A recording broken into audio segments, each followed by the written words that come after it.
Previously on Major Slayage.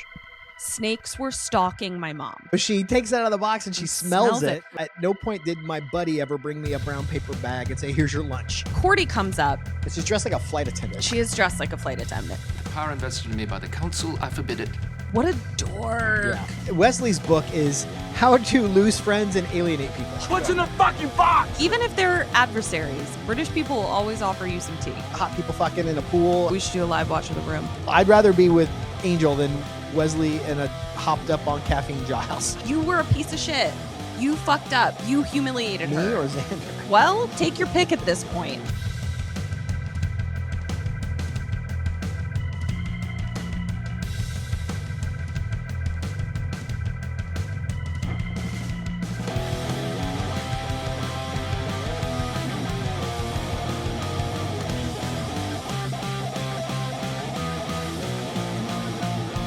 The mayor is scary mad. He gets a smile on his face because he sees that his best girl got Willow, which, whoops. Yeah. Willow didn't make it into the van. Faith captured her. So now they have leverage, a hostage. Cut to the library where the whole gang is really grappling with this. Buffy does a really great job of being pissed, but also being able to like separate herself and be like, it wasn't actually anyone's fault. Right. Hindsight is 2020. But it's like, let's keep our eyes on the prize here. Oz is comatose. Oz is really struggling. And I think what's interesting, you had an issue with his performance. I actually didn't. What I think is interesting about the character that Seth Green has created is that he's so measured that I think when he does have an overflow of emotions, he doesn't know how or where to let it out.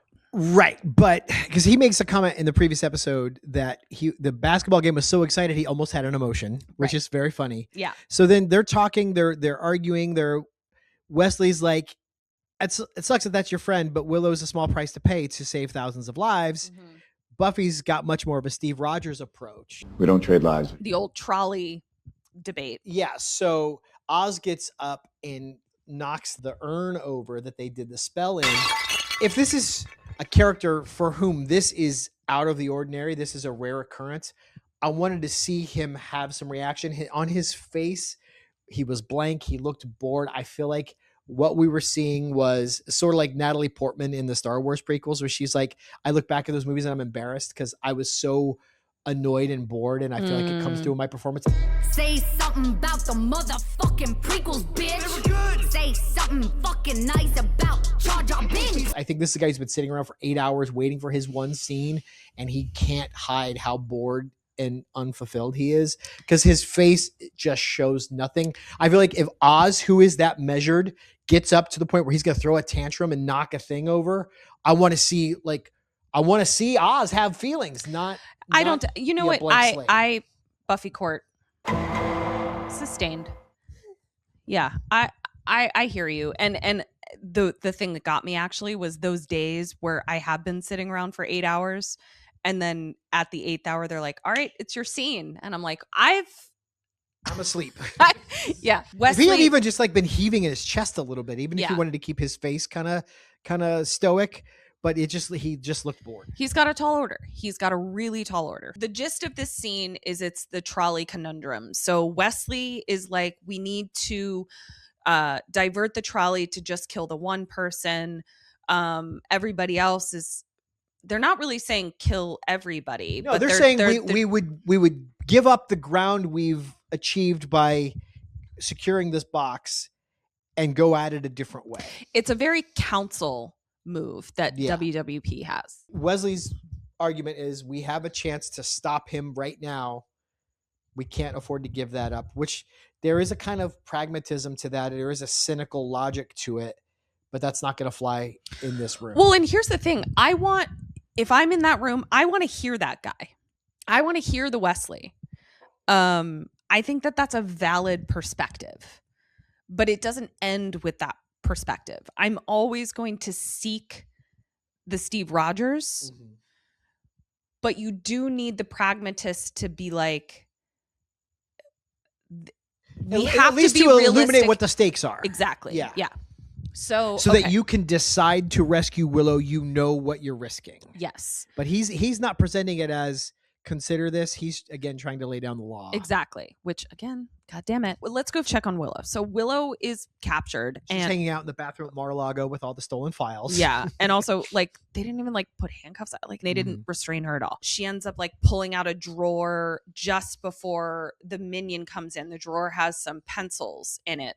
And the minion comes in and he's about to bite her. And I always love how these vampires are like going to bite 1,000, 2 1,000, million 1,000. But luckily he did take his time because Willow remembers how to float a pencil. That's what she's learned how to do. Great. And she stabs him with a floating pencil and just walks out the door. Bye. See you later. She has to immediately hide from Maith, who walks by. And then she sneaks into the mayor's office when they're gone. And I'm with you. She was a little too lackadaisical at this point. Like, I was like, let's be stealthy. Let's pick she up opens the pace. cabinet of curiosities. I think she got a little addict-y. nerded and magicked, and because I kind of related a little bit where I was like, but this is so interesting. Like, right, but grab them in your Agreed. arms and hightail it out of there and read them in the privacy of your own home. Agreed. This is so a dumb move. Yeah, because she doesn't just like start flipping through. She sits on the floor, spreads them all out. She's going a volume at a time. Yeah, she's like in a goddamn like fugue state. And Faith comes in and is like, "Hey, bookworm," and I was like, "Touche." But Willow comes in with a banger because Faith is obviously being faithy about it. And Willow's like, wait, I want to talk to you. And Faith's like, I've heard it. You're going to give me a speech about how it's not too late. And Willow says, oh, no, it's way too late. Now you fucked up. You have fucked up now. So she punches Willow. But what's interesting when Slayers punch people, and I think it's important to know for like the character, they have to pull their punch in order to not kill someone. Yeah, she could have caved in Willow's head probably. So there is a choice that Faith is making to not cave in Willow's head. I think it's because deep down, even though she's starting to lose it, she knows they still need Willow as a bargaining chip. Okay. I don't think it was any love for Willow that kept her from killing her. I think it was, I'm going to get in trouble with my dad if I fuck this up. I think Faith isn't as comfortable with killing people as she lets on. Then the mayor comes in and he doesn't say this jokingly. He's being honest. He's like, I think I'm going to have to separate you two. And he says, Faith, you can play with your new toy later. And she doesn't listen right away. I don't like repeating myself, but like he's not being cheeky. Yes, he is talking to his daughter. I really hope I get to interview Harry Groener for this show, but I also know that it's just going to be me showing him clips of himself telling him why he's a genius. You remember when you were with the Beatles? Yeah, sure. That was awesome. Wait, that's literally yes.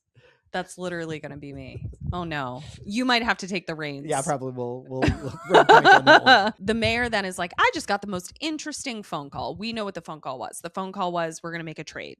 Now we go to the school. The Scoobs have locked down the school. They're meeting in the cafeteria. They're ready for them. I also thought it was interesting that they've got a whole cabinet of medieval weapons we've seen many times. And Giles has a Louisville slugger as his weapon of choice. Yeah. Also, I thought Xander had an umbrella. Eric pointed out to me that it was not, but that would have been. Adam Shaw, if you're watching, what is that called? The club with the hook on the end of it. He probably knows. We've got a patron, a weaponist. And he's an all around. He's our resident Giles. He just tends to know shit. So I love that. Weigh in. I'm calling you out. Let us know. Mayor, Faith with the knife to Willow's neck, minion vampires, they all come in. The mayor's loving it. He's just like, this is so exciting. We should all be wearing trench we should all be in coats. trench coats. Oh my gosh. And again, it's so great because he means it. He's so great. That was a sneak peek into me questioning Harry Groener, I guess.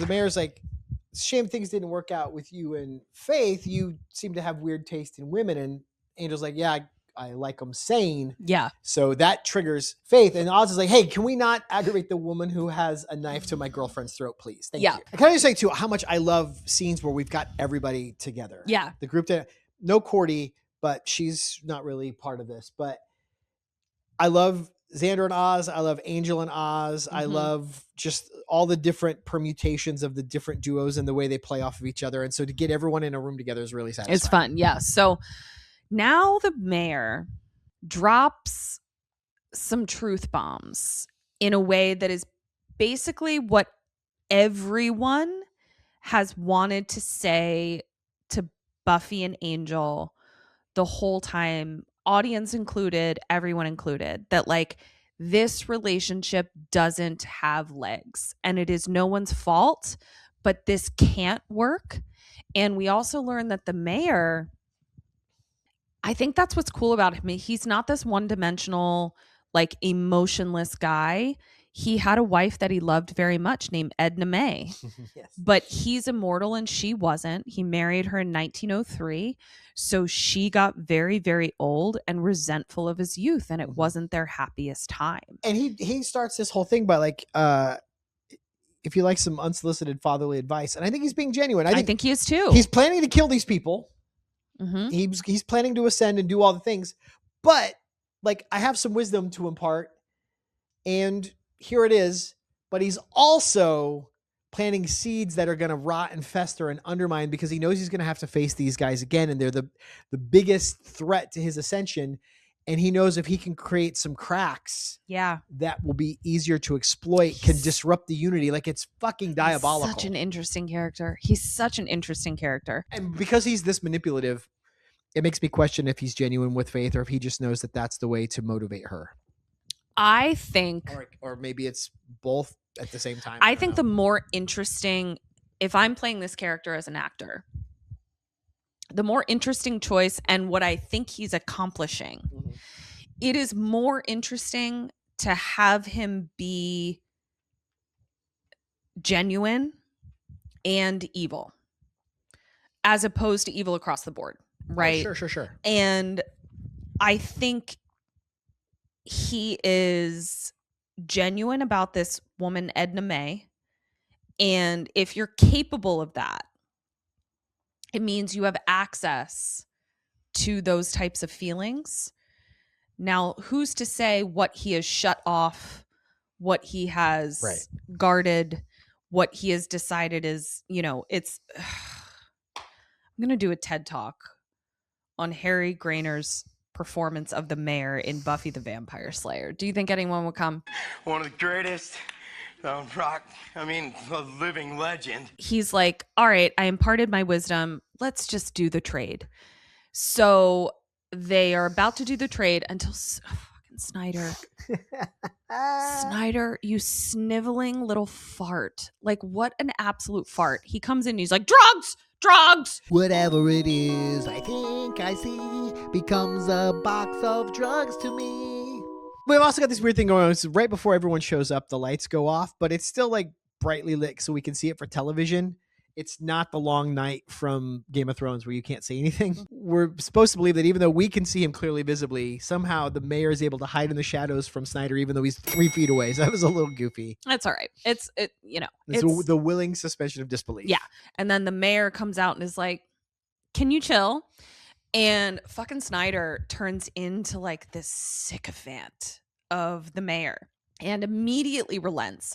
But he's got cops behind him, and there's this box that purportedly had drugs in it. So a cop goes to open it and a fucking giant spider comes out, eats this motherfucker's face. Well, it hugs on his face and then leaves this smear of ketchup at least. He still has a face, but... Couple more come out. One of them latches on to the mayor. Another one crawls out. So now they're kind of like everybody is on the same team of kill these killer spiders. But the one on the mayor pops off and... Faith throws it off. Yeah, but I mean, he some lacerations that heal instantly. So now everyone gets a... Snyder sees that the mayor heals, all of that kind of stuff. Yeah. Faith kills one by throwing her knife against the wall. That's right. Faith kills one by throwing her knife against the wall. WWP looks like an absolute turd. No, God, please, no! He makes season 1 Giles Look like Ripper. Rambo. I was going to say that, yes. Yeah. Faith throws her knife. You're right. It's stuck in the wall. And then the mayor is like, Faith, come on. And she's like, wants to go get her knife. But we see the mayor be like, I'm not going to ask you twice. My dad doesn't like to repeat himself. And I was like, oh my God, I don't want dad to repeat himself. I'm so scared. So they leave. Snyder is freaked out. Like Snyder was like, I bit off more than I can chew. And he says, I wish you guys were dealing drugs. WWP is snarky and is like, well, that went swimmingly. Shut the fuck up. You did literally nothing except cower. So now we're back in the library. I would give Wesley 6 straight hours of swirlies Right. after this behavior.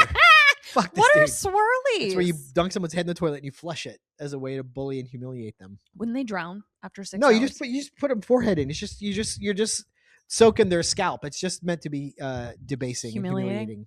Yeah, you're not. We're not trying to drown him. You just stick his head in the poop bowl. I thought you were just not admitting. with actual poop, clean water. I but- thought you were just admitting to attempted murder, and I didn't know what to do about this. I was like, No, well, I would- he edits it. So. No, I would give him some good-natured horseplay. Okay.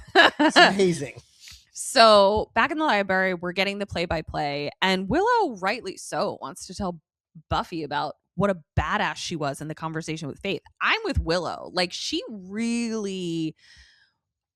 she held her ground with Faith, and I was very impressed with her, and I felt like it deserved story time. But Giles was like, I need to know what's in those books. Yeah, of can we Ascension. back to the books? But Willow is having so much fun with this because she's just like, they were a lot. I didn't see them. They were so much written on them. And Giles is crestfallen till she pulls out the pages she ripped out of the book and just has this beautiful smirk on her face. And it's just like, that was so fun for me. This whole thing was so fun for me. Imagine the smile she would have gotten from Giles if she showed up with 4 or 5 fully intact books of Ascension. But, beggars can't be choosers, I guess.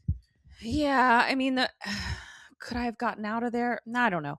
So WWP is snarky as shit. And he's like, well, we're right back where we started. Eric and I pointed out, not really. No, we know what's in the box. And we've got pages of the books. Yeah. And we also saw that the mayor has healing abilities. Like, we had to have so much more information than we did at the beginning of this episode. Exactly. But WWP is pissed about it. I will say, I love that it isn't they win each battle. They keep losing or getting draws. It's like a football team that's in the playoff hunt, and every week isn't a victory. It's like, oh my God, we lose a couple of these, we get a couple draws, and we don't know if we're making the playoffs by the end of this thing. Next day, Buffy's being pensive under a tree, and Buffy is coming to terms with the fact that there's no leaving the Hellmouth, and she's trying to be okay with that. Willow comes up and starts being like, yeah, I could go wherever I want, like literally like any school in the country, multiple schools in Europe. And she says, but I'm not, and hands her an acceptance letter from UC Sunnydale. Now, there are multiple storylines from the 1990s and earlier, frankly, where there were a lot of like romantic storylines about specifically women giving up opportunity to stay with their man. Rachel giving up her job in Paris. Paris. Topanga not going off to college in order to marry Corey in Boy Meets World. And it was presented to us as romantic. Looking back on it now, it's wildly patriarchal. Yeah. And kind of upsetting that was the messaging we were getting. So when this started to happen, I felt myself being like triggered by like, I don't want Willow to hold herself back over a relationship. But the way that Willow sells it, I was like, I'm on board. Because she goes, you fight evil. She's like, it's not about you, first of all. You have a calling.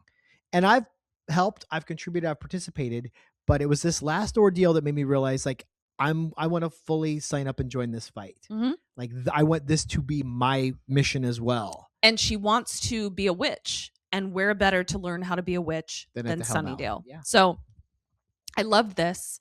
I thought it was beautiful and like such a departure from the messaging that we were getting at that exact same time. And I guess where you go to school matters in certain industries. If you want to work in tech, you go to certain universities. If you want to work in finance, you go to others. If you want to be a lawyer, you go. But if what you want to do is battle evil on the Hellmouth, then there's you should probably be on the Hellmouth. Your gen eds can be studied anywhere. Exactly. Yeah. Yeah. So this was beautiful. I loved it. So now we cut to Cordy. Super distracted though. So when they do this, I'll take a couple sips while you do this.